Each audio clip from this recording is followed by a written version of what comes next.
Hey, let me show you this combo I've been working on in Avatar Legends. You ready? Okay. Nice. Pretty optimal, I would say. Also, let me show you this funny clip here. Nosk on Twitter here posted this clip playing as Toph, and they get the pillar up. They go ahead and push Aang on over and give it a little speech there. Looks like their meter's going up.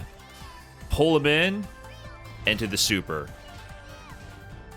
Man, stuck between a rock and a hard place there with that sequence. So, pretty funny sequences here that I just showed you. If you're familiar with Avatar Legends, you might know exactly what's going on, but I think a lot of people still haven't delved too much into this game or have just been watching casually. It might not know exactly what's going on with some of these mechanics. So in this video, I'm going to break down some of the lesser known mechanics of Avatar Legends that lead to pretty interesting outcomes. And even if you play the game, you might learn a thing or two, so let's get into it. So don't worry, we're going to get into those mechanics showed off in the intro, but I wanted to start with something that's a lot more practical and valuable, I think, and it's called flow reversal. So if you know about flow in this game, there's a flow button, and this button, if you hold it, gives you access to a sort of parry move that dodges basically everything. It will be thrown and give people counter hit throws, which they can combo off of. But if you want to get out of pressure, you can just hold that and hope they don't go for the throw. But on top of that, the directions give you flow moves, which are very unique per character, and they often cancel into each other, and they're often tied to movement mechanics, but also are sometimes attacks.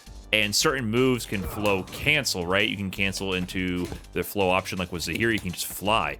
But you can also cancel defensively into your forward flow and your low flow moves. And these moves have different properties. Generally, forward flow will crush lows and go over them, and low flow will go over highs, which is really important once you start to understand how the game operates. And it's valuable, especially against characters like Fire Lord Azula. If you've seen this game or played it at all, you know that they're spamming this string, and it's really powerful because when they end this firewall here, it's negative on block, but there's tons of pushback, and it puts Azula at a great range to just air dash in and keep the pressure going. And also, it has a slight gap here, which will counter hit you if you're pressing your fastest button, so that can be pretty aggravating. But that's where flow reversal comes into play because, as you can see here, if you know they're going for the string, you can call out the autopilot behavior and cancel potentially with a flow reversal to go through it. Now, the thing about this is very much character specific, and it's also matchup specific, right? You're not going to know which flow cancels will work for which moves. So with Zahir, like, he has that forward flow, which brings him into the air, goes right over it. He can even cancel that into a fly. He also has the low flow, which close enough can also roll through it. But the low flow will, of course, be the option that beats high. So if I try to flow reversal early out of this string, you see the 5 LL right here, the 2 A buttons that they're pressing in a row. If I can cancel on that first light, it'll just get me counter hit right out of it, right? So forward flow does not work there. However, if I do it with the low flow, you can see right away, I can dodge that light string immediately. And on top of that, I can also cancel my low flow into forward flow or back flow, whatever, man. Like, you can start going crazy with it. So a lot of these strings that are super powerful in this game, don't get me wrong, the strings are nuts. Like, there's crazy buttons in this game, but it becomes like very matchup specific to know how to use these options to call up people with their autopilot strings and to stop them from looping their pressure. So flow reversal is really key to learn. So the next universal mechanic that's lesser known definitely helps Zahir out, but it also helps out other characters as well, and mine apply. So Zahir, he's a flying character. You jump and press flow and he flies around the screen.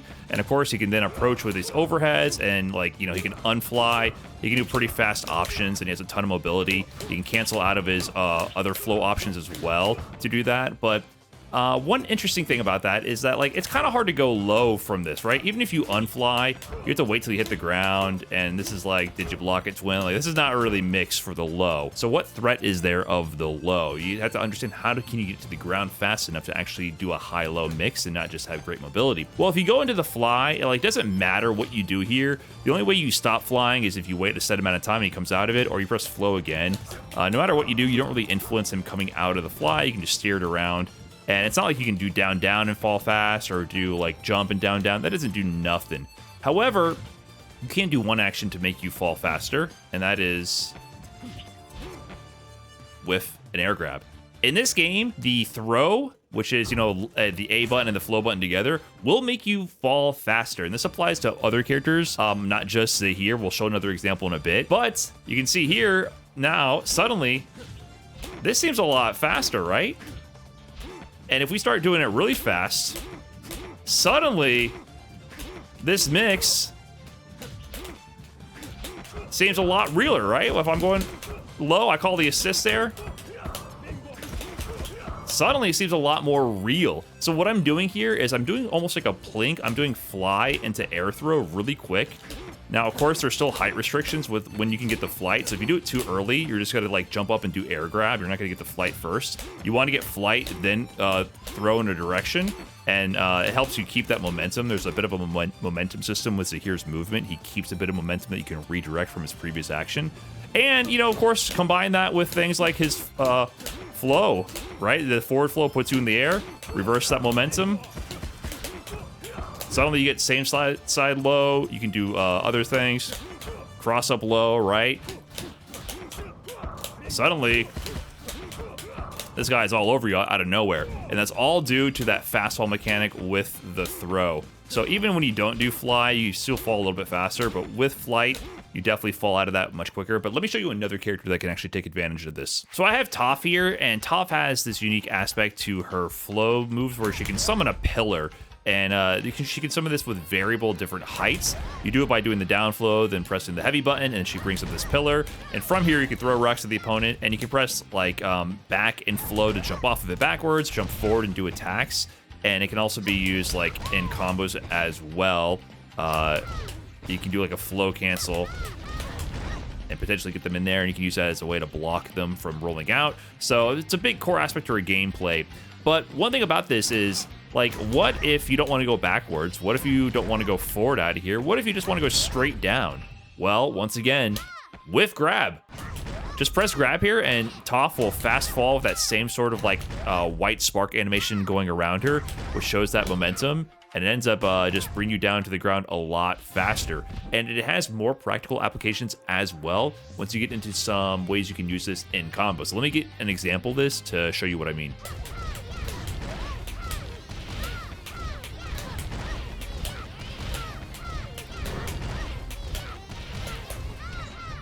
So there you go. I didn't really land the plane there of that combo, but you can see with the fast fall, it allows me to actually go ahead and knock them up with this and fall fast enough to continue looping this combo from the pillars. If I were to go forward, it forces you to like jump up towards the opponent. And a lot of her combos end that way, which is definitely fine. But this allows you to do these pillar loops with different supports. I know like the Hippo support allows you to do other loops, and I think there's more optimal conversions available now. But I'm using the Badger Mole Assist, which does not make her typical pillar options better. It enhances her other special moves, like the Seeking Seismo right there. So you're able to get these loops even with the support that doesn't enhance this specific pillar by using that unique fast fall throw mechanic that applies to Toph. And I believe the fast fall throw applies to other characters as well. I definitely recommend experimenting with it. You might be able to find something that improves the mobility options you have with your character as well. So next universal mechanic, let's talk about the meter building system in this game, because it works pretty different from other fighting games. The EX meter in this game, the chakra meter you see beneath the teal flow gauge right there with the multiple pips, that controls having access to your supers and your EX moves. And EX moves generally take 2 pips of the chakra meter, but some EX moves actually only take 1. And they usually just give you better versions of your regular special moves, like Sokka's quarter circle back EX launches them much higher to get easier confirms and extensions that you wouldn't normally get, for example. And the meter build is interesting because you don't build meter by getting beat up or by beating up the opponent specifically in this game. The way you build in most situations your own meter is by just landing special moves. As you see there, I landed 1 special move and that built me a pip of the gauge. But the thing to know is that it's only the first special move in the combo there. So you see there, I built 1 meter, but I didn't build the second one on the second special move. The first special move in the combo will build 1 extra pip of meter, so you can't just like fill it up from 1 combo. So it's really like giving you a reward for each opening that you get on the opponent and converting into a special, rather than just passively building while getting beat up or while farming meter essentially while doing long combos. So I find that a interesting mechanic. The other thing about this is that it ties to your super gauges. And the interesting thing about the meter itself is it's hard to show in training mode, but you actually only start with 5 possible pips of chakra meter until the opponent wins a round against you. So in this game, there's a level 4 and a level 7 super, and you literally cannot build the level 7 super until you actually are down a round, and you can't even bring that meter or build it max beyond 5 pips until you lose a round. So it limits the access to that powerful level 7 super pretty heavily. But because of the way the meter build works with building 1 bar per hit, it's really important to know when you're going to build that next little pip. So if you start a combo opening with 3 pips, you'll build the 4th for your super on that next hit. So for example, with Sokka here, I know I'm going to build that 1 little extra meter to get my Suki install because I'm at 3 pips and I know the next special move will build it. So I can predict when I'm going to build the meter very effectively, and it can let me do extensions that I wouldn't normally be able to get. So I can go into Suki right here and, you know, start going ham on the offense. There we go. Something fun like that. Why not? But I can predict when I'm going to build the meter based on these rules. And at first I wasn't too clear on them when I was playing the game, but it's something you pick up over time. So it's pretty important to know when you're going to actually build that meter. But there's also a few other things to understand about it as well. So this will be the reveal for what we saw in the beginning with that Toph clip, right? Where they put the Ink player behind the wall and suddenly they're building up their meter. Well, there's a mechanic called meditation. As you're holding the flow stance, you can exchange flow gauge for your chakra meter instead. So there's a reason why you don't typically see this, and that's because, you know, holding the flow stance like that is definitely very dangerous. It will potentially lead you to get thrown and killed, and you have to sit there and hold it for a long time. But there's niche situations where this can come up, where this can give you the access to something like your level 7 super, which can do a ton of damage. So you can find ways to incorporate that. The downside, of course, is if someone is just sitting there holding the flow gauge, you are going to punish them very badly for it. So, as I mentioned before, people are holding flow, you get a free grab. You can combo them for free from that. So, it's definitely not something you want to sit there holding forever, but it's something to keep in mind as well. So, I may have omitted another meter building option in this game. Sort of. Let me explain here. So I'm going to have Sokka here as the CPU do a recorded combo, and it's going to be a really long combo. And notice that me getting beat up, I have 0 bars of chakra, and the Sokka player is going to be spending their meter. But watch what happens at a certain point in this long combo here. Did you see it? So at a certain point in this combo, you can notice that I went from having 0 pips of the chakra gauge to having 2. And that is because there is a combo limit in this game, sort of an infinite protection system. If you hit that point, you actually end up giving the opponent 2 pips of that chakra gauge, so you actually can get meter for getting built up. But you can also end the combo. I feel like a lot of people get to this point where they don't realize that they can actually get out of the system. You press forward and flow or back and flow once you turn red here where it says flow escape okay, and you just get a free escape from the combo, right? You flip out of the combo. If you ever see an opponent glowing red during a combo, it's because they don't know this mechanic. Obviously, if you are you have no flow meter, you might not be able to do that. You have no access to these flow mechanics. But there is an incentive to not let your combos go too long because they're going to flip out of the combo, reset to neutral, and also get 2 extra bars of the chakra meter. So know how to end your combos, bring it home early to an advantageous knockdown before you go too long. And if you're getting beat up, press flow in the direction, man. You might flip out of the combo earlier than you expect. A lot of people still just get beat up by fake combos right now. So this next example is mechanic subtlety that's really nasty. And I have to give a shout out to my Twitch chat for actually revealing this to me. I did not understand this at first. So it has to deal with the flow stance. As you're holding the flow stance, of course, you just juke every move, and it builds a little bit of space between you and the opponent to give you an opening to do a counter attack. It doesn't change the frame data of anything, just slows the game down, lets you see what's going on and evaluate the situation, and it prevents any mix-ups from occurring, right? Like, I'm here, I might want to throw out my assists and try to do things like get in there for a mix, and suddenly it's just messing everything up, right? Just nullifies everything entirely. So it's really powerful. Of course, they wouldn't hold it forever because you just grab them and get a combo, but you know, people will do that when they see certain strings happening. One interesting thing about the flow stance is if you go low, it forces people into the air. And in this game, you cannot air block. However, if you flip out of a combo or something like that, like if you end a combo in the air, as you're falling, you're invincible unless you press a button. So it's not like you're always vulnerable in the air. However, if you go low when someone is holding flow and they go into the air, they are not invincible, even if they don't press a button. They can do air actions, like Sokka here can fall with an attack or jump off the wall or do something, but you actually can put them in a questionable position and make them forced to have to make a decision by going low on purpose when you see them holding the flow stance, which is pretty interesting, right? Because, of course, you can also do things like try to go for like an air grab, potentially. Like, there's a lot of interesting ideas that come into play here. Might be hard to show an exact example with this recording, but that's just something I can think about right there. So they're in a little bit of a questionable situation. But it gets even weirder, and I can show an example with Zahir, which you might be able to figure out how to apply this as well. This might be a Zahir exclusive, I'm not going to lie. Check this out. On the way up, they are not invincible. So I have Mingwa assist here, which has 3 hits right there. It's kind of just a special move where Zahir can move independently from it. So I can do this and then go in with my slide to force them to start jumping because they're holding the flow stance, and then they get hit by Mingwa on the way up, which is crazy. And it can be a little funky how it hits, but you can get full combos from this.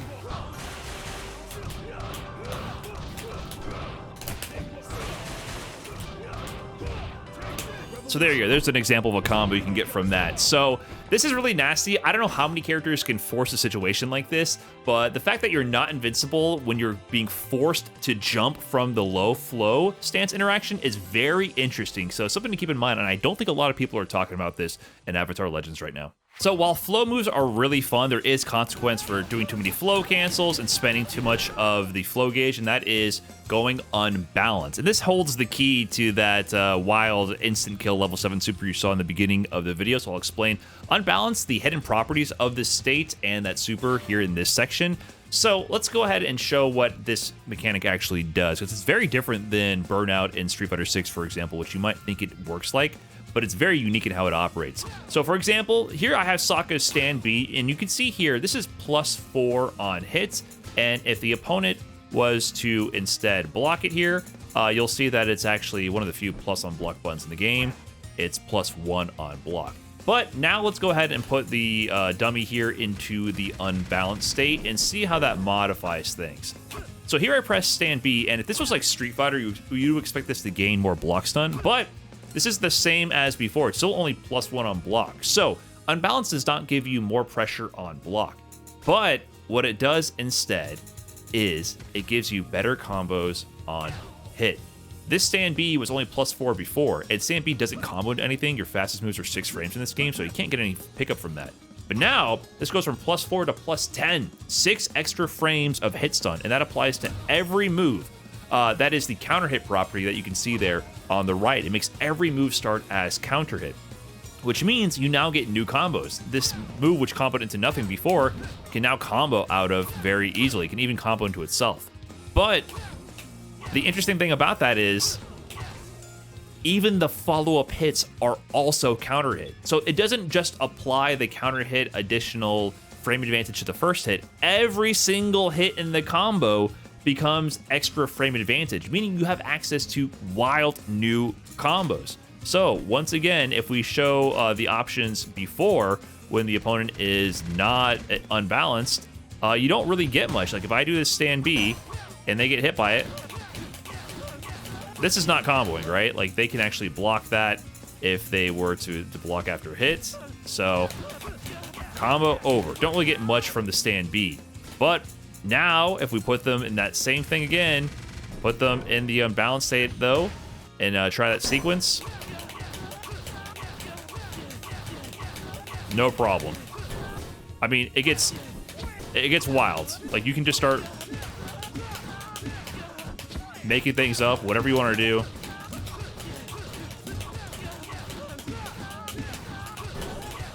So I'm just freestyling these combos at that point. But basically, every character can get wild combos because every single hit does more hit stun, so it's up to you to figure out what you can do. People haven't fully optimized, I think, the unbalanced combo conversions, but it gets really nasty in the combos you can do to the opponent. Unbalanced state affects more than just the combos, though, so of course you're not going to have access to flow mechanics. If you get knocked down from a combo here, I have the dummy set here to do a combo. I can hold forward and flow to just flow escape and get really far away and reset any Oki from that situation. So obviously you're not going to have access to that because that uses the flow gauge. However, it goes deeper than that with unbalanced state. So here I have the dummy in the unbalanced state, and in the training options, you're going to see that I have the ground recovery and air recovery set to forward. So you would expect them to try to roll out of the corner after a combo. However, you heard that sound effect and you saw the pop-up and you see how Sakus is sitting right there. Everything in Unbalanced becomes a hard knockdown, and this gets really nasty because typically the rolls in this game are really good, which help prevent really strong set play. But now you're in a state where you can't roll to mix up your defensive timing or positioning of the screen, and throws will go ahead and counter hit and give a combo, and all hits lead to counter hit combos. So suddenly it's the opportunity to run nasty set play on the opponent.